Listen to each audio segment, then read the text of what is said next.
everyone. Thanks for tuning in for our Women in History Month celebration. I'm Mary Beth Hartleb, CEO of Prism HR Consulting. And throughout the month of March, I am hosting interviews with women from around the world who consistently make a difference in the lives of others. Today, I am pleased to introduce you to travel guru extraordinaire, KellyLewis. Kelly is a women's travel industry maven, passionate about helping women tap into their personal power through travel. And she's the founder of Go Girl Guides, which is the world's first series of travel guidebooks for women. She is the founder of the annual Women's Travel Fest, which is coming up soon. You'll hear all about that. And creator of Damesly, which is a boutique women's tour company. Originally from Arizona, she was raised in Hawaii and now lives in Portland, Oregon. Kelly has been honored as a visionary for the Future Travel Awards by Newsweek, called a Dame Disruptor, I love that, by adventure.com. And I really like this one, a badass female founder by Huffington Post. And the Women Making Travel Better and Safer for All Women by the Muse. Kelly's work has been featured in Newsweek, CNN, and a variety of other publications. So please join me in welcoming Kelly.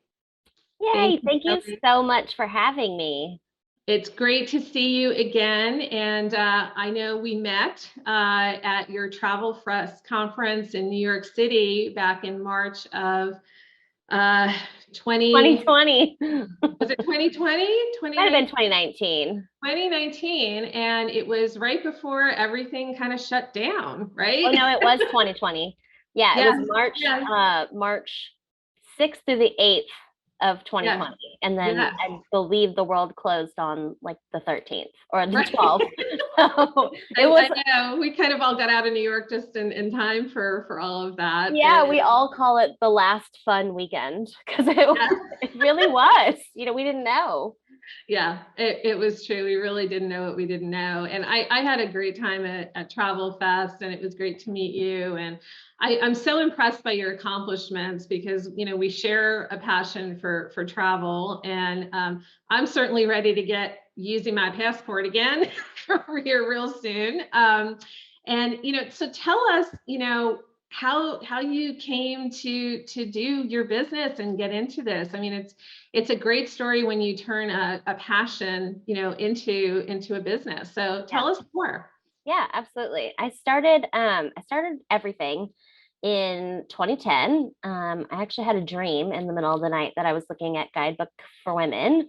And I was like, oh my gosh, this is totally your calling. Like somebody else already did it. You know, you should have done this. And I was working as a journalist at the time and really had like no idea how to do anything in the publishing industry. But I remembered the dream like halfway through my workday the next day. And I was like, I have to make this real. So, you know, before that, I was pretty obsessed with traveling. I had lived in New Zealand for a year. I was doing working holiday visas. I was just like saving every penny I had so that I could get out and see more of the world.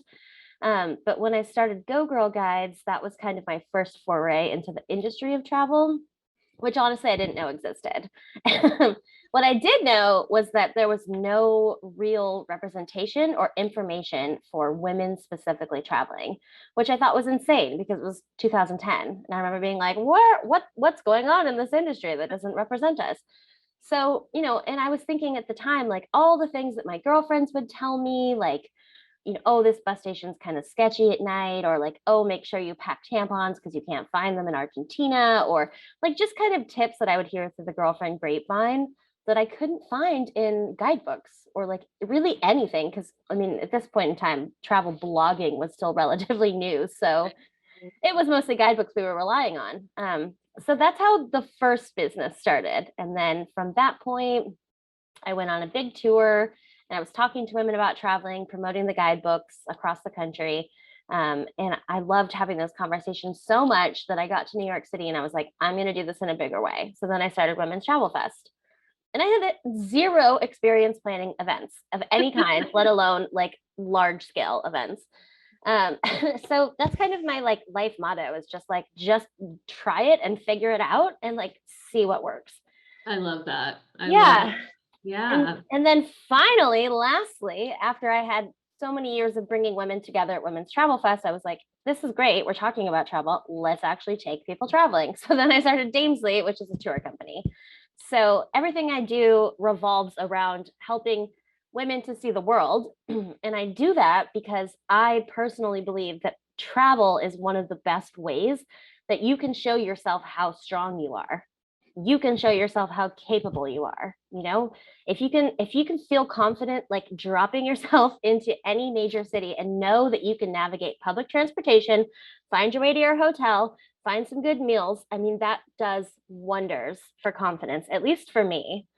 Yeah, So I agree with that. And my first trip was to London many years ago, but it was with friends. That was the first international location. And it's a pretty safe location, right? Same language, easy to navigate. But then I became really obsessed, with traveling, and I didn't always have people to travel with, and budget constraints and time constraints and things of that sort. And so that's why I developed my company 18 years ago, was because I wanted to be able to work from anywhere. yeah, And now we have, all you hear about now are, right, the digital nomads and things of this sort. So in a lot of ways, Kelly, I think you and I were some trendsetters way back when. We didn't know we totally. were preparing for a Yeah, pandemic or anything else, right? But it kind of turned out that way. And I think you're right. I think gaining that independence and that security about yourself and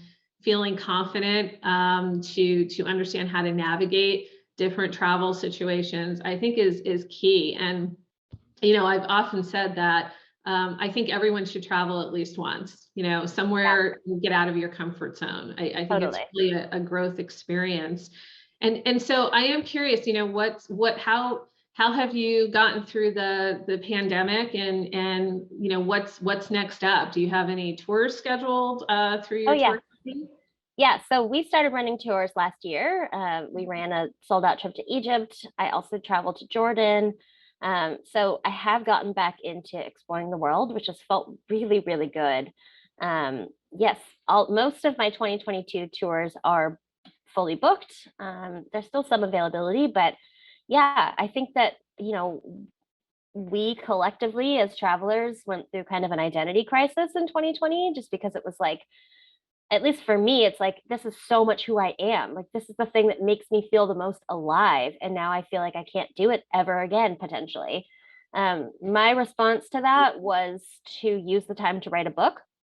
So I wrote a book called Her She Cant during the pandemic, and I fell in love and I got engaged. So it wasn't Excellent. so bad for me.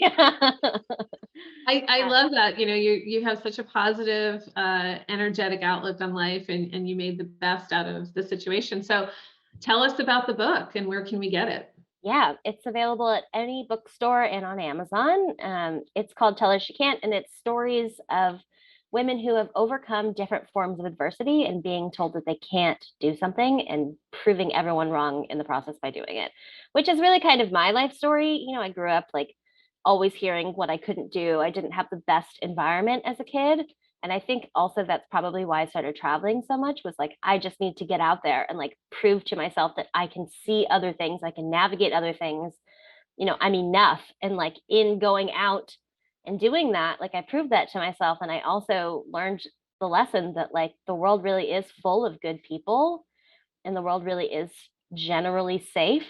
And that was important coming from the background that I came from. Just knowing, like, it really restored my faith in humanity. And so That's amazing. Thank you for sharing that with us. And I'm excited to get a copy of your book and read that. And I think that is so important. And one of the things I like to ask women is, to what do you owe your success? I mean, clearly yourself. You're very driven, and you have purpose in all the work that you do. But is there anything else yeah, I that mean, helped I along with think that? Mhm. when I think about it, for me, it's like resilience, for sure. I think like a lot of what I endured as a kid made me really resilient in being like, I'm going to do it. Like, screw you, I'm going to do it.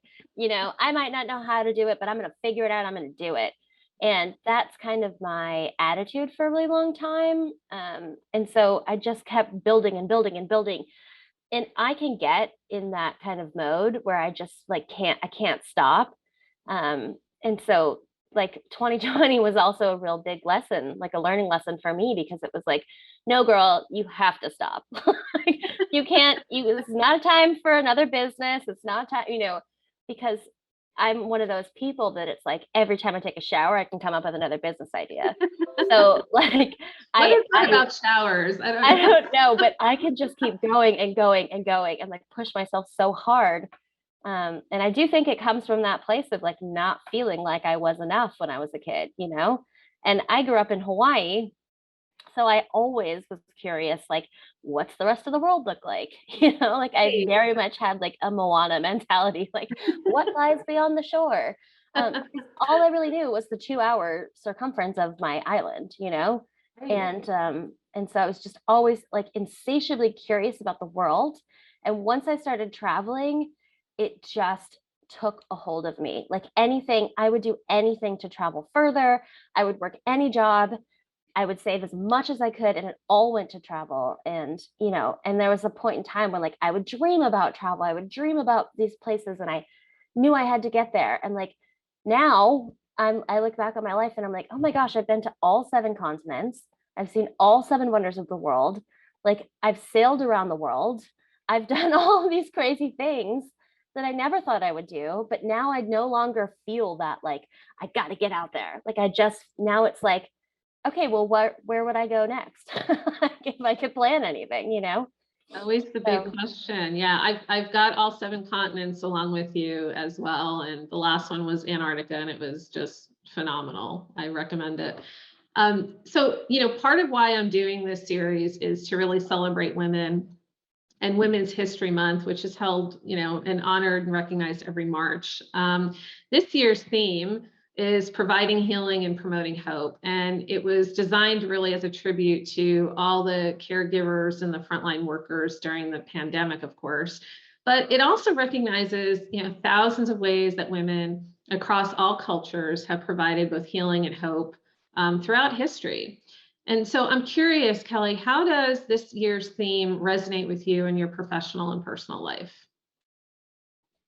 Well, I mean, I think just in continuing forth in what I do and in continuing forth in planning the Women's Travel Fest and planning Damesly tours, I'm definitely providing hope that we will return to some semblance of normal. And when it comes to healing, I don't know that I certainly can't say that I like healed anyone like a frontline worker would, but I really focused on healing myself. And I think through the process of writing this book, I really got the chance to dig into like the deeper stuff and do some real healing work. And that's a totally selfish answer. I can't say that I'm healing anyone else, but hopefully by providing hope, that is a little healing. And like, I just want for myself and for my community to know that it's not always going to be this way, and it might not be ever the way that it was before, but we will figure out a way to continue going forward.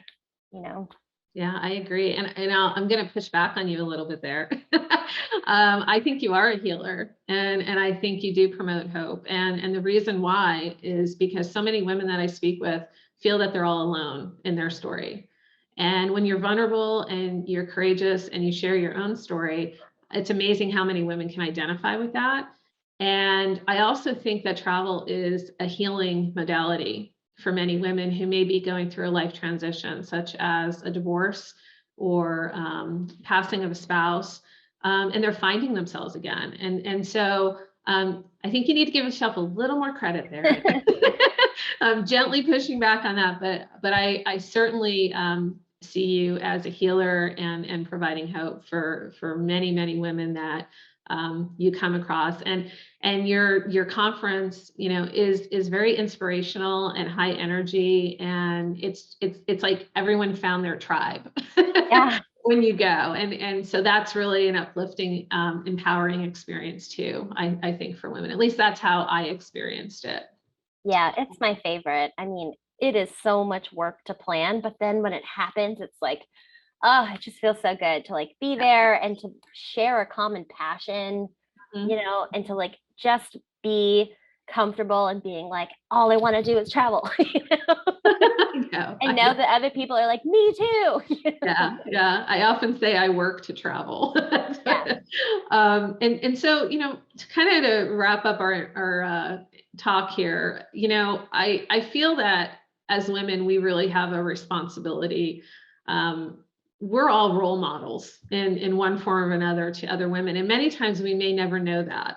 But I find that the way that we present ourselves to the world, others are watching and emulating, and possibly we're inspiring others. And so, and I especially look to younger women and girls, that are looking at women today and saying, who do I want to be, and how do I get there? And so, what's one piece of advice you would like to share with our audience today, and to women? Like in general. Well, You whatever you know, would like. Yeah. I think so. When I was writing my book, I was saying I was doing it because I wish that I, as a young girl, would have had someone to just remind me that the hard times I was going through were not only temporary, but were for a reason, right? And like they really pushed me to become the person that I am. So I would say, like, if you have a dream in your heart that other people think is silly or a waste of money or a waste of time, chase it endlessly and don't listen to anyone else because it's your dream for a reason, right? Like it's your passion. It came to you. Right. So it's for you to enact in the world. So chase your dream fearlessly and don't care about what anyone else says, especially if it's travel, because travel is one of those things where people are like, oh, it's such a waste of money. Oh, what about your family? It's selfish of you to go. People will always kind of poo poo on your dreams, but like, you just can't let them, girl. You just got to shine on through that and do what you want to do. I love it. I love it. So I really appreciate you spending some time with us today, and I'm looking forward to seeing you in a few days in Portland. So Travel Fest, it's coming up in a couple days. Tell us how our listeners can participate. Yes, so Women's Travel Fest is coming up March 4th through the 6th in Portland, Oregon, and I'm so excited. You can attend virtually or in person, and you can grab tickets at womenstravelfest.com. Awesome. And so thank you again, Kelly, for your time. If you liked our interview, please subscribe to our channel, like and comment our posts, and please share them with your colleagues and friends. Thank you. Thank you.